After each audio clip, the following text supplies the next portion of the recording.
welcome to Tonight with Cassidy. Happy Tuesday, which could be my Monday if I didn't have to come on to work on actual Mondays, because then Tuesday would just turn into Monday, right? Are you confused?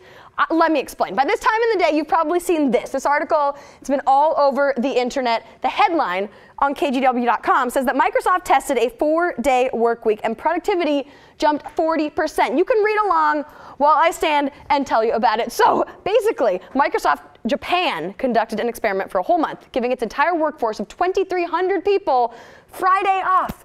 And it totally worked. Employees were happier and 40% more productive. And no, I know what you're thinking, they did not take a pay cut for working less hours. So this got me thinking.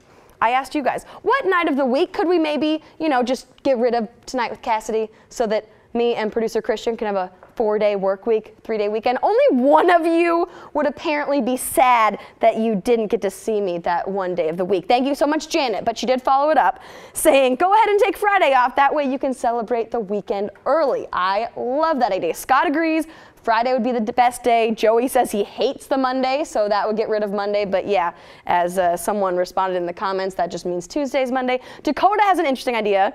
If we took Wednesday off, it perfectly breaks up the normal Monday through Friday work week into 2 halves, which I like that. Then I would never have to go to work more than 2 days in a row. And then there's Julio down here, who apparently already works 4 days a week, but 4 10-hour days. So still the same amount of hours. Anyway, whichever day we pick, I really do think it's a great idea, because I know personally I am way more productive after a 3-day weekend. I come back to work more refreshed, more creative, with more good ideas, more excitement, more everything. The only thing I end up with less of, I think, would be bags under my eyes, because yay, sleep, more sleep.